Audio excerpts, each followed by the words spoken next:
ఈరోజు సాయంత్రం తెలుగుదేశం పార్టీ లీడర్లు మరి జిల్లా అధ్యక్షులు శ్రీనివాస్ రెడ్డి, బీటెక్ రవి, అదే రకంగా మన జమల్మడుగు ఎమ్మెల్యే ఆదినారాయణ రెడ్డి వీళ్ళంతా కూర్చొని ఒక ప్రెస్ మీట్ ఇవ్వడం, ఆ ప్రెస్ మీట్లో వైఎస్ఆర్ కాంగ్రెస్ పార్టీ నాయకులు బెదిరిస్తున్నట్టు, ఇటువంటి బెదిరింపులకు వాళ్ళు లొంగమని చెప్పినట్టు ఒక వార్త రావడం, దానికి పర్యవసానంగా ఒక కంప్లైంట్ ఈ విశ్వనాథ్ రెడ్డి అని చెప్పేసి ఎవరైతే వైఎస్ఆర్ కాంగ్రెస్ పార్టీకి సంబంధించి మండల ఉపాధ్యక్షుడిగా ఉన్నారో ఆయనతో ఒక కంప్లైంట్ ఇప్పించడం జరిగింది. దీనికి సంబంధించి ఈ యొక్క తెలుగుదేశం పార్టీ నాయకులకు ఒకటే ఒక సమాధానం ఇస్తున్నా. అయ్యా, జగన్మోహన్ రెడ్డి గారి గురించి, ప్రజాస్వామ్యం పట్ల జగన్మోహన్ రెడ్డి గారికి ఉన్నటువంటి నిబద్ధత గురించి మీరు మాట్లాడడం చాలా హాస్యాస్పదంగా ఉంది. 2019 ఎన్నికల్లో జగన్మోహన్ రెడ్డి గారి పైన నేనే పోటీ చేశాను. 2024 ఎలక్షన్స్లో కూడా జగన్మోహన్ రెడ్డి గారి తరపున ఈ యొక్క ప్రచారంలో కానీ ఎలక్షన్ రోజు తిరగడం కూడా, ఎలక్షన్ ఏజెంట్గా తిరగడం కూడా జరిగింది. ఒక చిన్న సంఘటన కూడా జరగకుండా, ఎక్కడ ఎవరు చేయాల్సినటువంటి అవసరం లేదు, ప్రజలకు ఓటు ఇవ్వండి, ప్రజలు మనకు ఓటు ఇస్తారనేటువంటి మనోధైర్యం కలిగినటువంటి వ్యక్తి జగన్మోహన్ రెడ్డి. 2019లో కూడా పులివెందుల నియోజకవర్గంలో ఒక పోలింగ్ స్టేషన్లో కూడా దౌర్జన్యం జరిగినాయి, లేకుంటే రిగ్గింగ్ జరిగిందని చెప్పి మేము ఎవరూ కంప్లైంట్ ఇవ్వలేదు. 2024 ఎన్నికల్లో కూడా ఎన్నికలు అయిపోయిన తర్వాత తెలుగుదేశం పార్టీ వాళ్ళు ఒక కంప్లైంట్ అన్నా, ఒక పోలింగ్ స్టేషన్లో రిగ్గింగ్ జరిగింది లేకుంటే దౌర్జన్యం జరిగిందని ఎక్కడైనా కంప్లైంట్ ఇచ్చారా? దీన్ని బట్టి అర్థమవుతూ ఉంది, పులివెందుల్లో ఇంతకు ముందున్నటువంటి పరిస్థితులు లేవు. 100కి 100 ప్రజాస్వామ్య హితంగా ఉండాలా, ప్రజాస్వామ్యబద్ధంగా ఎన్నికలు జరగాలనేటువంటి ఆలోచనలు తప్ప వేరేది ఎటువంటిది జగన్మోహన్ రెడ్డి గారికి లేదు, వైఎస్ఆర్ కాంగ్రెస్ పార్టీ ఏ నాయకుడికి లేదు. దీని గురించి మీరు ఎవ్వరు కూడా భయపడాల్సిన అవసరం లేదు. స్వచ్ఛందంగా ఎవడి ఓటు వాళ్ళు వేసుకోవాలని చెప్పి మేము కూడా అదే ఆకాంక్షిస్తున్నాం.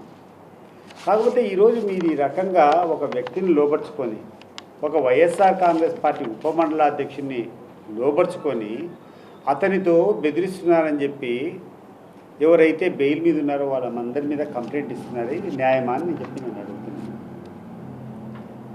ఈరోజు కొన్ని కండిషన్ బెయిల్స్ మీద అసలు ఇక్కడికి రావద్దని చెప్పి వీళ్ళకందరికీ బెయిల్ ఇవ్వడం జరిగింది.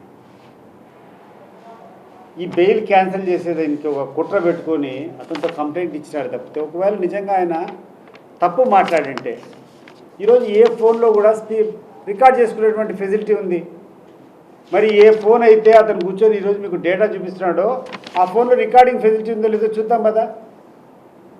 ఒకవేళ ఆ ఫోన్కి రికార్డింగ్ ఫెసిలిటీ లేకుండా ఉంటే అతను కూర్చొని నన్ను బెదిరించినారు ఫోన్లో అని చెప్పినా మనం అర్థం చేసుకోవచ్చు, ఒకవేళ రికార్డింగ్ ఫెసిలిటీ లేదులే అని. ఒకవేళ ఆ ఫోన్లో రికార్డింగ్ చేసేదానికి ఫెసిలిటీ ఉంటే ఎందుకు రికార్డ్ చేయలేదు అని చెప్పి నేను అడుగుతున్నాను. రెండోది కాల్ డేటా చూపిస్తున్నారు. కాల్ డేటా చూపించి పలానా వాళ్ళు పలానా నంబర్ నుంచి మాకు ఫోన్ వచ్చినాయి. ఎస్, ఎందుకు చేయము? ఈరోజు మా పార్టీకి సంబంధించినటువంటి లీడర్లు, మా పార్టీకి సంబంధించినటువంటి వ్యక్తులు, మేము పదవులు ఇచ్చినటువంటి వాళ్ళు అవతల పార్టీకి పోతామంటే బుజ్జగిచ్చేదానికి ఇది కరెక్ట్ కాదు నాయన, నీకు అన్నీ చేసినాం, నువ్వు ఇట్లా చేయడం ధర్మం కాదు, ఇటువంటి పరిస్థితుల్లో నీలాంటి సీనియర్ నాయకులు ఇట్లా చేస్తే ఏమన్నా భావ్యమా, కరెక్ట్ కాదని చెప్పేదంటే ఫోన్ చేస్తే ఏం తప్పుంది దాంట్లో? ఒకవేళ తప్పుగా మాట్లాడింటే ఆ రికార్డింగ్ ఏందో చూపించు. బెదిరింపు వేరు, బుజ్జగిచ్చేది వేరు, మా హక్కును మేము అడుగుండేది వేరు. నా ఇంట్లో నా కొడుకు నా కాదని చెప్పి నేను పక్కకు పోయినా మాట్లాడుకోను. నేను నా పిల్లోడు నా మీద ఏదైనా బాధపడుకొని ఒకవేళ బయటికి పోతే తిరిగి అతను బుజ్జగించుకొని మళ్ళీ వెనక్కు తీసుకొని రావాలని చేసే దాంట్లో ప్రయత్నము తప్ప ఏమన్నా? ఆ ప్రయత్నంలో తప్పు మాట్లాడింటే రికార్డ్ చేసుకోవచ్చు కదా. రికార్డింగ్ ఫెసిలిటీ నీ ఫోన్లో ఉంది కదా, మరి ఎందుకు చేసుకోవాలా? కాబట్టి ఇటువంటి చౌకబార ప్రకటనలన్నీ మానుకోండి. తెలుగుదేశం పార్టీ నాయకులకు ఈరోజు పులివెందుల్లో ఎక్కడ చూసినా కూడా మీరు ఈ ఎన్నికల్లో ఏంటేంటో చేయాలనేటువంటి ప్రయత్నాల్లో ఉన్నారని చెప్పి ప్రజలందరూ అనుకుంటున్నారు. ప్రజలలో ఉన్నటువంటి దాన్ని మీరు నివృత్తి చేయండి, అంతేగాని మీరు కూర్చొని మీరు చేయాలనుకునేటువంటి పనులన్నింటి కూడా వైఎస్ఆర్ కాంగ్రెస్ పార్టీ నాయకుల మీద, అది ఒక దురుద్దేశంతో వీళ్ళ బెయిల్లు క్యాన్సిల్ చేయాలనే దురుద్దేశంతో ఏదైతే చేస్తున్నారో అది కరెక్ట్ కాదని చెప్పి తెలుగుదేశం పార్టీ నాయకులకు హితవు చెప్తున్నారు. ఈ వ్యక్తి ఈరోజు ఎప్పటి నుంచో నాకు బెదిరింపన్నాడు. మరి అటువంటి వ్యక్తి నామినేషన్కి ఎందుకు వచ్చినారు? జగన్మోహన్ రెడ్డి గారు వచ్చిన ప్రతిసారి వీడికి వచ్చి కలిసేదానికి ప్రయత్నం చేస్తాను, ఈ కాంపౌండ్లోనే ఉంటాడు. మరి నీకు అంత నమ్మకం లేనటువంటి వ్యక్తి ఎందుకు అవుతారు? ఈరోజు మీరు ఎన్నికలు వచ్చింది కాబట్టి మీరు కొన్ని ప్రలోభాలు పెడతాండరు.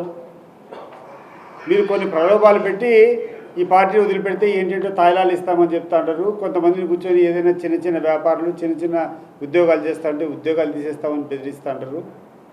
లేదు అంతో ఇంతో డబ్బులు ఎవరన్నా చేసేవాళ్ళంటే వాళ్ళ డబ్బులు సాచేదానికి ప్రయత్నం చేసుకోండి. అంతేగాని మీ యొక్క విష ప్రయత్నంలో భాగంగా మా మీద నిందలేయడం అనేది కరెక్ట్ కాదు. ఆ అవసరం జగన్మోహన్ రెడ్డికి లేదు, ఆ అవసరం వైఎస్ఆర్ కాంగ్రెస్ పార్టీకి లేదు.